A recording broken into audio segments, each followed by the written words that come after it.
بسم اللہ والصلاة والسلام علی رسول اللہ صلی اللہ علیہ وسلم۔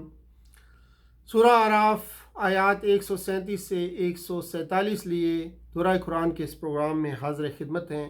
ارشاد باری تعالیٰ ہے، اعوذ باللہ من الشیطان الرجیم، بسم اللہ الرحمن الرحیم۔ وَأَوْرَثْنَا الْقَوْمَ الَّذِينَ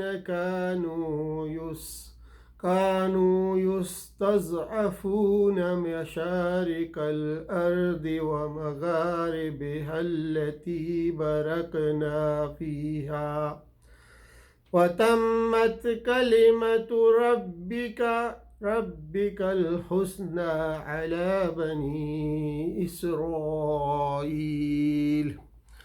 بما صبروا ودمرنا ما كان يصنع فرعون وقومه وما كانوا يعرشون۔ صدق اللہ العظیم۔ رب اشرح لی صدری ویسر لی امری واحلل عقدۃ من لسانی یفقہوا قولی۔ یہاں آیت نمبر 137 سے آیت نمبر 171 تک بنی اسرائیل کی تاریخ کے تمام ادوار پر ایک جامع تبصرہ ہے، جس سے واضح ہوتا ہے کہ اللہ تعالیٰ نے ان پر بڑے بڑے کرم فرمائے تھے، لیکن انہوں نے شروع سے لے کر اب تک ہمیشہ اللہ کے انعامات کی ناقدری کی اور کسی تذکیر اور تنبیہ سے کوئی پائیدار فائدہ نہیں اٹھایا۔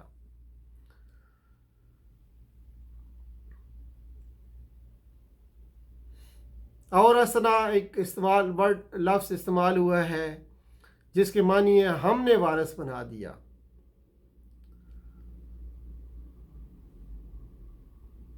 یعنی وہ بنی اسرائیل کے ساتھ اللہ کی مدد اور زمین میں جگہ اور اقتدار عطا فرمانے کا وعدہ تھا جو پورا ہوا۔ بما صبروا، اس میں یہ اشارہ ہو گیا کہ ہمارا یہ احسان اور انعام کچھ بنی اسرائیل کے ساتھ خاص نہ تھا، بلکہ ان کے عمل، صبر و استقامت، صبر اور ثابت قدمی کا نتیجہ تھا۔ آج بھی یہ عمل کرے گا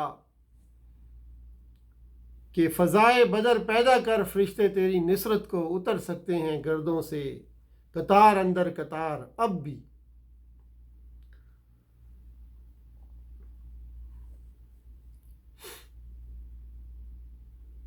آگے فرمایا جا رہا ہے کہ اسی لیے تجلی کو رویت نہیں کہہ سکتے۔ اسی آیت میں اس کی شہادت موجود ہے کہ اللہ نے رویت کو تو نفی فرمائی ہے اور تجلی کا اثبات۔ عبداللہ بن عباس رضی اللہ تعالیٰ عنہ فرماتے ہیں کہ احسن سے مراد یہ ہے کہ ان تختیوں کے حلال کو حلال اور حرام کو حرام سمجھے، ان کی مثالوں میں غور کریں، محکمات پر عمل کریں، متشابہات سے خاموشی اختیار کریں۔ یعنی اس کے تمام احکام کو جو احسن درجہ رکھتے ہیں، اس لیے کہ اللہ کی طرف سے جو بھی حکم نافذ ہوگا وہ ضرور احسن ہی ہوگا۔ اس سے بشارت کے معنی بھی لیے جا سکتے ہیں کہ دشمنوں کے ملک پر تمہیں قابض کر دوں گا، اور عبرت کا پہلو بھی نکل سکتا ہے کہ تم اپنے دشمنوں کے ملک میں داخل ہوگے اور ان کے انجام سے عبرت حاصل کرو گے۔ اور یہ مطلب یہ مفسرین نے بیان کیا ہے کہ آخرت میں ان کا ٹھکانہ جہنم تمہیں دکھاؤں گا۔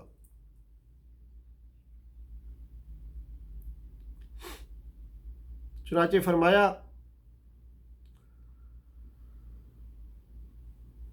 سأصرف عن آیات الذین یتکبرون فی الارض بغیر الحق وَإِن يَرَوْا كُلَّ آيَةٍ لَا يُؤْمِنُوا بِهَا وَإِن يَرَوْا سَبِيلَ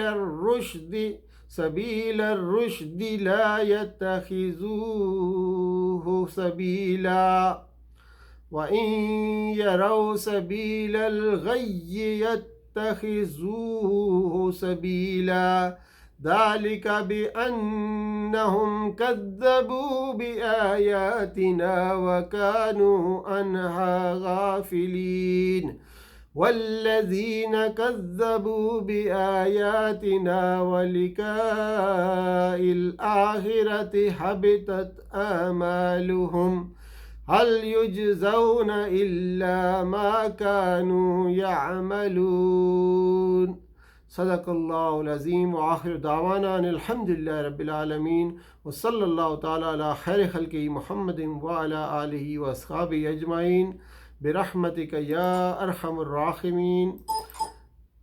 ہمارے پاس اگلی جو آیات آ رہی ہیں سورہ آل عمران ہی کی آیات 148 سے 157 ہیں۔ آئیے ان کی طرف توجہ کرتے ہیں۔ ارشاد باری تعالیٰ ہے اعوذ باللہ من الشیطان الرجیم بسم اللہ الرحمن الرحیم واتخذ قوم موسیٰ من بعدہ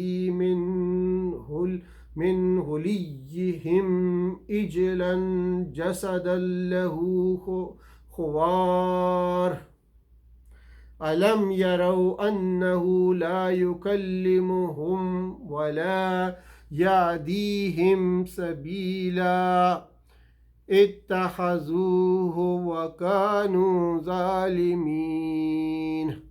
جب موسیٰ علیہ السلام کے حکم کے مطابق 40 دن کے لیے کوہ طور چلے گئے اللہ کے حکم کے مطابق، تو شیطان نے اپنے کرندے سامری کے ذریعے بنی اسرائیل کو شرک میں مبتلا کر دیا اور بچڑے کی پرستش شروع کروا دی۔ بنی اسرائیل مصر کے دور غلامی میں غیر اللہ کی عبادت اور شرکیہ اعمال کے ایسے عادی ہو گئے تھے کہ فرعون سے نجات پانے کے بعد بھی جب بھی کوئی موقع آتا تو فوراً ہی شرک کی طرف لپکتے تھے۔ یہاں کی حماقت اور صفاحت پر متنبہ کیا جا رہا ہے کہ ایک خود ساختہ ڈھانچے میں گائے کی آواز سن لینے پر مفتون ہو گئے اور بچڑے کی پرستش شروع کر دی۔ لفظ استعمال ہوا ہے من ولیہم۔ ولیون کی جمع ہے جس کے معنی ہوتے ہیں زیور، معنی اس طرح ہوں گے کہ ان کے زیورات۔ اجلن جسدہ گوسالہ، لیکن حقیقت میں گوسالہ نہیں تھا بلکہ محض گوسالے کی ایک جسد تھی، ایک جسم تھی جس میں کوئی روح نہیں تھی۔ لہو خوارن، گائے، بیل، بکری، ہرن کی آواز کو خوارن کہتے ہیں، تیروں کی آواز کو بھی خوارن کہتے ہیں۔ وَلَمَّا سُقِطَ فِي أَيْدِيهِمْ، یہ عربی زبان کا محاورہ ہے کہ جب بھی کوئی کسی کام پر پشیمان ہو جائے تو کہتے ہیں قد سقط فی ایدیہم، یقیناً وہ نادم ہوا۔ یہاں معنی اس طرح ہوں گے اور جب وہ نادم اور شرمندہ ہوئے۔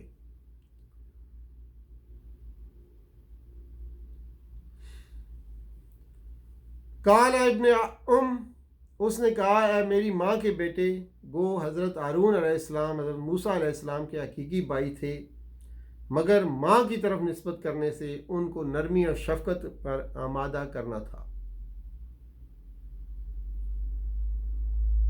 ایک اور لفظ استعمال ہوا ہے فلا تشمت، یعنی کہ اشمات مصدر سے ہے جس کے معنی ہے دشمن کو ہنسانا اور خوش کرنا۔ کسی کی مصیبت پر خوش ہونے کو شماعتن کہتے ہیں۔ معنی اس طرح ہوں گے کہ مت ہنسا مجھ پر دشمنوں کو۔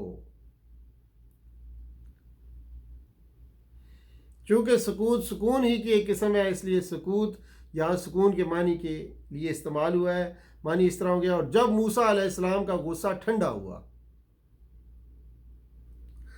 اس آیت میں ایک خاص واقعہ کا ذکر ہے کہ موسیٰ علیہ السلام نے جب تورات لا کر بنی اسرائیل کو دی تو انہوں نے کہا کہ ہمیں کیسے یقین آئے کہ یہ اللہ کا کلام ہے؟ ممکن ہے کہ آپ اپنی طرف سے لکھ لائے ہوں۔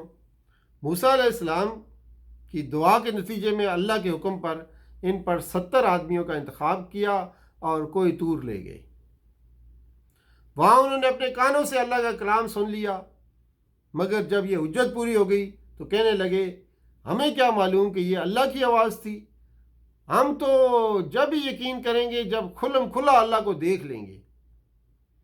یہ کہنے کے ساتھ ہی ان کے نیچے سے زلزلہ آیا اور اوپر سے بجلی کی کڑک آئی، جس سے یہ بے ہوش ہو کر گر گئے اور بظاہر مردہ ہو گئے۔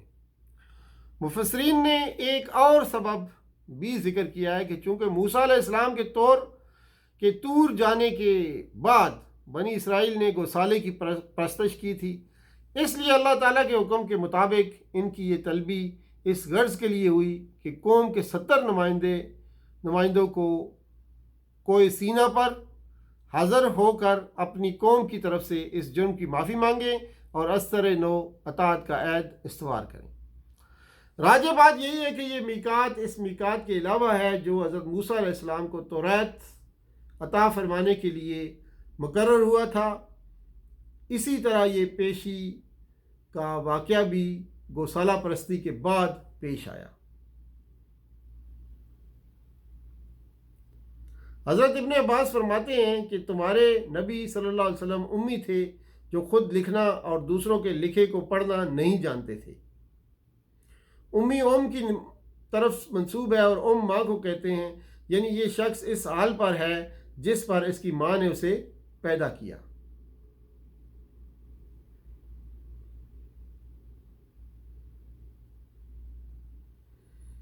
تو یہ تھیں آج کی چند آیات جو آپ کے سامنے رکھی گئیں۔ سبحان ربک رب العزت عما یصفون وسلام علی المرسلین والحمد للہ رب العالمین۔